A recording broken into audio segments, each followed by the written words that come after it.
Amen. Nous bénissons le Seigneur pour sa grâce encore. Nous prions. Seigneur, merci pour ta grâce, merci pour ton amour et pour ta fidélité. Père, tu nous as accordé la grâce ce midi d'être encore ici pour continuer à être enseigné sur ce sujet capital qui est la visitation divine. Nous prions, Seigneur Dieu de gloire, que ta grâce abonde et que le Saint-Esprit parle à nos cœurs. Amen. Merci pour nos cœurs qui sont préparés et pour ta parole qui va produire beaucoup de fruits. Encore la louange et la gloire. C'est dans le nom puissant de Jésus que nous avons prié. Amen. Amen. Amen. Ok, donc nous continuons à parler de la visitation divine. Hier, nous avons posé le fondement. Nous avons défini que la visitation divine était une intervention de Dieu à l'égard de l'homme. C'est soit en jugement, soit en grâce. Et nous avions dit que quand il n'y a pas de visitation divine, le peuple est dans la distraction et le peuple va dans l'égarement. Nous avons posé le fondement biblique du sujet avant la loi, sous la loi, avec les prophètes et dans la nouvelle alliance. Alors aujourd'hui, nous voulons parler de ce qui précède la visitation divine. Il y a certains signes qui précèdent la visitation divine. Et nous retournons dans Luc chapitre 19, verset 41. Luc 19, 41, 44. Comme il approchait de la ville, Jésus, en voyant la foule, pleura sur elle et dit: si toi aussi, au moins, en ce jour qui t'est donné, tu connaissais les choses qui appartiennent à ta peine, mais maintenant elles sont cachées à tes yeux, il viendra sur toi des jours où tes ennemis t'environneront, te t'enfermeront et te seront de toutes parts. Ils te détruiront, toi et tes enfants au milieu de toi, et ils ne laisseront pas en toi pierre sur pierre, parce que tu n'as pas connu le temps où tu as été visité. Donc, le problème de Jérusalem, c'est ça qui va amener la destruction du temple en l'an 70, c'est que quand Dieu a visité le peuple n'a pas connu le temps de la visitation. Et ayant donc passé à côté de la visitation divine, le peuple devait vivre des malheurs, devait vivre des situations difficiles. Alors, bien aimé dans le Seigneur, il y a des choses qui précèdent la visitation divine. Il y a certains signes. Quand ces signes se produisent, ceux qui sont de Dieu, ceux qui ont la connaissance des choses de Dieu, devraient se préparer parce que ces signes annoncent la visitation divine. Et le premier d'entre eux, c'est la crise ou la difficulté. Le premier signe qui précède la visitation divine, c'est la crise ou la difficulté. Vous allez voir que dans la Bible, partout, presque partout, on a parlé de visitation divine. Avant qu'elle ne vienne, il y a toujours eu une crise, il y a toujours eu une difficulté. Et dans Genèse chapitre 15, verset 13 à 14, nous avions lu hier Joseph qui disait à ses frères que Dieu va les visiter. Et cette visitation divine, Dieu l'avait déjà prévue, l'avait annoncé par Abraham en disant ceci. Genèse 15, 13 à 14. Dieu dit à Abraham, l'Éternel dit à Abraham: sache que tes descendants seront étrangers dans un pays qui ne sera point à eux. Ils y seront asservis et ils sortiront ensuite avec de grandes richesses. Toi, tu iras en paix auprès de tes aïeux. Amen. Non, verset 14. Mais je jugerai la nation à laquelle ils seront asservis et ils sortiront ensuite avec de grandes richesses. Donc Dieu parlait ici d'Israël et cela s'est concrétisé quand ils sont sortis de l'Égypte. Mais avant qu'ils ne sortent, il y a eu 400 ans, 430 ans de difficultés et de souffrances. Dieu va dire à Moïse: j'ai entendu le cri de mon peuple et j'ai vu ce que lui fait l'oppresseur. Le peuple était dans une crise. Le peuple de Dieu était en difficulté. Ils travaillaient, mais le fruit de leur travail ne leur servait pas. C'est les Égyptiens qui bénéficiaient du fruit de leur travail. On les battait, on les forçait à travailler plus dur. C'est dans cette souffrance que Dieu va visiter son peuple. Bien aimé, là où il y a la crise, là où il y a la difficulté, c'est un signe annonciateur que Dieu veut visiter. Il faut que le peuple de Dieu se lève en ce moment pour dire: attention, le signe là montre que Dieu veut agir, Dieu veut opérer. Donc pour que Dieu opère en Israël, pour que Dieu sorte Israël de l'esclavage de l'Égypte, pour que Dieu les visite, il a fallu qu'il y ait d'abord la crise. il a fallu d'abord qu'il y ait des difficultés. C'est pourquoi dans la vie chrétienne n'est pas une vie où tout est rose. La vie chrétienne est aussi faite de difficultés. Il y a certaines difficultés que Dieu permet parce que Dieu veut visiter son peuple. Et quand nous lisons 2 Chroniques 20, le roi Josaphat, qui était un roi pieux, qui était un roi qui a fait du bien, qui a rétabli le culte, la Bible nous dit qu'une multitude nombreuse l'a attaqué. Quelqu'un pourrait dire, mais celui-là a fait du bien, il est un homme pieux. Pourquoi Dieu a permis que la multitude nombreuse puisse l'attaquer? Or, Dieu avait prévu un temps où il voulait visiter son royaume, le royaume de Juda. La crise que Dieu va créer va pousser le peuple à prier, à chanter et ensuite à se retrouver dans une grande abondance. Cette grande abondance était la visitation divine. Mais il a fallu qu'il y ait une crise. Il a fallu que Dieu permette une difficulté. Certaines épreuves qui arrivent aux chrétiens, certaines épreuves qui arrivent à l'église, ces épreuves sont faites pour préparer la visitation divine. Le peuple doit voir derrière les épreuves ce que Dieu veut faire. Et ce que Dieu veut faire, c'est que Dieu veut visiter son peuple. Hier, nous avions lu l'exemple dans Luc 7 où les gens priaient ont dit que Dieu a visité son peuple. Mais dans Luc 7, il y avait une crise. Luc chapitre 7, le verset 1er, il y avait une crise. Et pas la moindre. Une crise, pas la moindre. Une dame, une femme, la veuve de Naïm.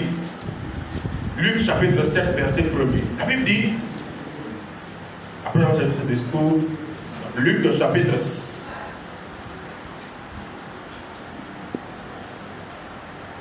La veuve de Naïm, nous avons lu ça hier. Cette veuve avait perdu son fils. Luc chapitre 7, à partir du verset 11. Le jour suivant, Jésus alla dans une ville appelée Naïm. Ses disciples et une grande foule faisaient route avec lui. Lorsqu'il fut près de la porte de la ville, voici on portait en terre un mort, fils unique de sa mère qui était veuve. Et il y avait avec elle beaucoup de gens. Il y avait une crise dans Naïm. Une veuve a perdu son fils unique. Beaucoup de gens sont venus l'accompagner, sont venus la consoler, sont venus apporter leur soutien parce que les gens savaient que c'était difficile pour cette femme. Mais cette situation, qui était une crise, qui a amené à ce que plusieurs personnes viennent vers elle, qui a amené à ce que plusieurs personnes viennent la consoler, cette crise va amener la visitation divine. Lorsqu'ils vont rencontrer Jésus, la foule donc, allant vers la sortie de la ville pour enterrer l'enfant, Jésus était en train de rentrer dans la ville et cette rencontre va amener Jésus à s'approcher et à dire à ceux qui portaient le cercueil d'attendre. Jésus a parlé, l'enfant s'est levé et tout le peuple a crié après. En disant au verset 16, tous furent saisis de crainte et ils glorifiaient Dieu, disant, un grand prophète apparut parmi nous et Dieu a visité son peuple. Pour qu'il y ait cette visitation, il y a eu la mort. La mort a frappé le fils d'une veuve et cela a permis à Dieu de visiter son peuple. Bien aimé, ce qui précède la visitation divine, c'est la crise, c'est la difficulté. Les difficultés dans une nation peuvent être signe que Dieu veut visiter la nation. Et l'histoire nous apprend que les grandes nations avant de devenir grandes nations, ils sont passés par des crises. Aujourd'hui, on parle de la Suisse. Très peu de gens connaissent l'histoire de la Suisse. Encore dans les années 50-60, la Suisse était tellement pauvre que l'État suisse donnait de l'argent aux gens pour quitter le pays pour aller en Amérique latine, vers l'Argentine là-bas. Il y a beaucoup de Suisses qui sont allés là-bas. Parce que le pays voyait qu'il y avait la misère. Il a fallu cette crise pour que la Suisse soit ce qu'elle est aujourd'hui. Et beaucoup de nations ont grandi. Beaucoup de nations sont devenues grandes parce qu'avant, il y a eu la crise. Aujourd'hui, on prend le Rwanda comme un modèle en Afrique, sur certains plans de développement. Mais le Rwanda avant a dû passer par le génocide. Il y avait eu une crise. Bien aimé dans le Seigneur, la crise précède la visitation divine. Quand nous sommes en difficulté, quand nous avons des problèmes, ne voyons pas le côté mauvais des difficultés, mais voyons derrière les difficultés la visitation divine. Parce que Dieu intervient souvent là où il y a des problèmes. Il a fallu que Anne soit stérile pour que Dieu vienne la visiter. Bien aimé, là où il y a des problèmes, c'est là que Dieu veut intervenir. Et c'est là que Dieu veut visiter le peuple. Voyons derrière les épreuves et les difficultés comme un moyen de visitation divine. Amen. Amen. venons dans le Nouveau Testament, nous parlions hier, nous avons dit que Jésus, quand il est venu, Zacharie a chanté un cantique et il a annoncé clairement que Dieu a visité son peuple. Mais avant que Jésus ne vienne, le peuple d'Israël est passé par une crise. Cette crise a duré encore 400 ans, comme au temps d'Israël en Égypte. Quand vous prenez Malachie jusqu'à Matthieu, il s'est passé 400 ans de silence. Dieu ne parlait plus. Il n'y avait plus de prophète. Le peuple est resté comme ça. Et cette crise, j'appelle ça crise religieuse, cette crise de l'adoration de Dieu, le peuple était là, avec la loi, mais le peuple n'avait pas la révélation. Il n'y avait plus de prophète envoyé par Dieu pour venir parler au peuple. Le peuple vivait comme ça. Et dans cette situation, c'est ça qui a amené la création des partis politiques, des partis religieux. Dans l'Ancien Testament, vous n'entendez jamais parler de pharisiens, sadducéens, zélotes et consorts. Mais subitement dans le Nouveau Testament, on nous parle des pharisiens, on nous parle des sadducéens, on nous parle des zélotes et un certain nombre. Ils ont, comme Dieu ne parlait plus, Dieu ne visitait plus, la crise a amené le peuple à se diviser en partis. Il y avait des partis religieux dans le temple. Chacun d'eux avait sa croyance. Les pharisiens, croyant en la loi de Moïse, croyant en la résurrection, croyant en ce genre de choses, mais les pharisiens étaient hypocrites. Pour eux, il faut observer la loi ou rien, mais eux-mêmes n'observaient pas la loi. Les sadducéens, eux, c'est l'argent, la richesse. Les sadducéens, c'est l'aristocratie. Eux, c'est les affaires, prospérité. Ils ne croyaient pas aux hommes ni aux esprits. Pour eux, il n'y a pas de jugement. On vit sur la terre, on vit bien, on meurt et on s'en va. Il y avait des zélotes qui voulaient combattre contre les Romains. Donc il y avait des partis qui sont créés dans le temple, dans l'église. Pourquoi? Parce qu'il y avait la crise, parce que Dieu ne parlait plus. Mais derrière cette crise, la visitation divine va venir à travers Jésus, qui viendra comme le Messie pour pouvoir sauver le peuple de ses péchés. Bien aimé, la crise a toujours précédé la visitation divine. Amen. Deuxième chose, ce qui précède la visitation divine, c'est la prière. Quand vous lisez la Bible, là où Dieu est intervenu, avant que Dieu n'intervienne, il y a presque toujours eu un mouvement de prière. Il y a presque eu des gens qui sont mis à part, séparés, qui ont prié. Et par leur prière, Dieu va visiter alors le peuple. Le premier exemple, c'est le Nouveau Testament. Dans Luc, chapitre 2, versets 36 à 37. Quand on a amené Jésus au temple pour le présenter à tout le monde, dans le temple, la Bible nous dit qu'il y avait une femme, Anne, fille de Phanuel. La Bible dit qu'elle était mariée pendant 8 ans et devenue veuve. Elle ne quitta plus le temple. Elle servait Dieu dans le temple, dans la prière et dans le jeûne. Quand on a amené Jésus, quand la visitation divine est arrivée, elle était parmi les rares personnes qui ont connu que Dieu avait visité son peuple. Pourquoi? Parce que cette femme avait pris le temps de se préparer dans la prière. La Bible dit qu'elle servait Dieu dans la prière et dans le jeûne. Pour que le salut soit possible, le salut, Jésus venant, est venu sur la terre, Jésus est venu au milieu des hommes, c'est le salut qui est venu. Pour que cela soit possible, il y a eu un mouvement de prière. Anne a prié. Simeon avait la révélation. Il était prophète, la Bible nous le dit. Anne était prophétesse. Anne était une femme de prière. C'est par la prière qu'elle a su que la visitation divine est arrivée. C'est par la prière que ce que Dieu avait dit depuis Esaïe, depuis les prophètes, s'est réalisé. Deuxième exemple, toujours dans le Nouveau Testament, Jésus a dit aux disciples, il est avantageux pour vous que je m'en aille. Car si je ne m'en vais pas, le consolateur ne viendra pas vers vous. Que le consolateur vienne, le Saint-Esprit vienne, c'était aussi une visitation divine. Puisque nous avons défini la visitation divine comme étant une intervention de Dieu à l'égard de l'homme. L'homme avait besoin du consolateur, l'homme avait besoin de Dieu en lui, Dieu en lui, et Dieu a envoyé alors le Saint-Esprit. Pour que cela soit possible, la Bible dit dans Acte 1, verset 14, que les disciples se sont retirés dans la chambre haute et d'un commun accord, ils persévéraient dans la prière. La Pentecôte était possible après que les disciples se soient retirés et ils ont prié. Et cela a duré environ 10 jours. Ils étaient environ 120. Il y avait les frères de Jésus, il y avait Marie, la mère de Jésus. D'un commun accord, ils ont prié. Jésus a fait la promesse, vous recevez une puissance, le Saint-Esprit survenant sur vous et vous serez mes témoins. Quand ils sont devenus témoins de Jésus, nous avons vu comment Dieu a intervenu dans la vie des hommes. Nous avons vu comment est-ce que Dieu les a utilisés. Donc la venue du Saint-Esprit était une visitation divine. Mais pour que cela soit possible, il y a eu d'abord la crise.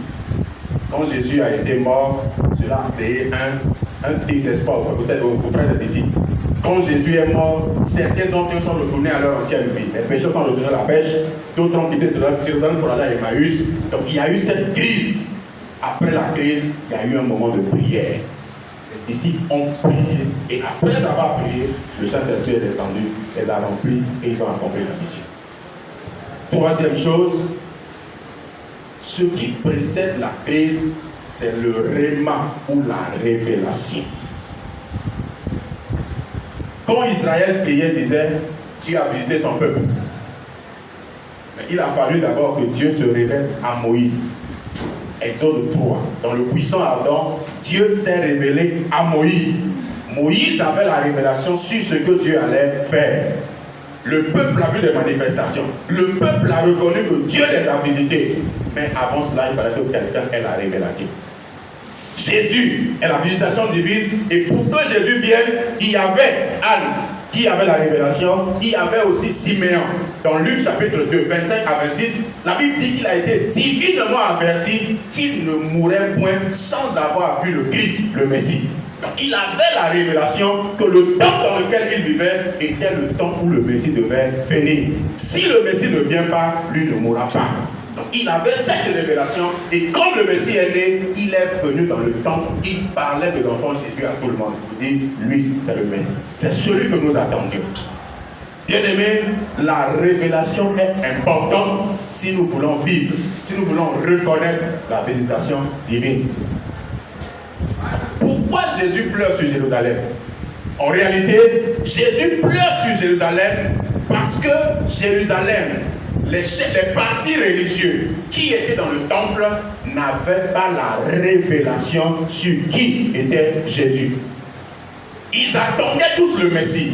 Ils étaient dans le lieu où on servait Dieu, parce qu'ils étaient dans le temple. Les partis religieux étaient dans le temple.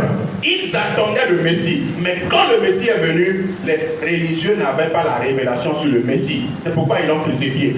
Mais par contre, des masses d'Orient qui n'avaient rien à voir avec les Juifs, avec la religion des Juifs, ils ont eu la révélation, ils ont fait un grand voyage, un long voyage pour venir voir Jésus, pour venir donner à Jésus des trésors. Voilà des gens de loin qui ont eu la révélation, tandis que les gens qui étaient prêts de ce qui s'est passé n'avaient pas la révélation. Ils sont passés à côté de la visitation divine. Beaucoup de fois, il y a des gens dans nos églises, il y a des gens autour de nous, de la parole de Dieu, autour des pasteurs, qui passent à côté de la visitation divine simplement parce qu'ils n'ont pas la révélation. Beaucoup de gens ont fait confiance aux hommes au lieu de faire confiance à Dieu. Beaucoup de gens s'attachent plus aux hommes de Dieu qu'à Dieu lui-même. Alors que l'auteur de la révélation, ce n'est pas l'homme de Dieu, l'auteur de la révélation, c'est Dieu lui-même. Accrochons-nous à Dieu. Les pharisiens, les sadducéens et autres n'étaient plus là pour Dieu, ils étaient là pour défendre leur idéologie. Ils défendaient leur parti. Quand Paul en a pris, on voulait le tuer. Paul, sachant que dans la foule, il y avait les pharisiens et les sadducéens, pour les mélanger, Paul dit, je suis pharisien, fils de pharisien. C'est à cause de la résurrection des morts et de l'espérance d'Israël qu'on veut me tuer. Quand Paul a dit ça, ceux qui s'étaient alliés pour condamner Paul, entre eux, il y a eu une discussion. Parce que les sadducéens ne croient pas qu'il y a résurrection. Et quand les pharisiens ont entendu ça, ils ont dit, celui-là, c'est leur parti. Alors, les deux partis ont commencé à se battre. C'est comme ça que Paul a pu s'échapper. Ils ne défendaient plus Dieu, ils défendaient leur religion. Parce qu'ils n'avaient pas la révélation. Bien aimé, nous avons besoin de la révélation pour connaître la visitation divine. Mon peuple est détruit parce qu'il lui manque la connaissance. La Bible dit, quand il n'y a pas de révélation, le peuple est sans frein, le peuple périt.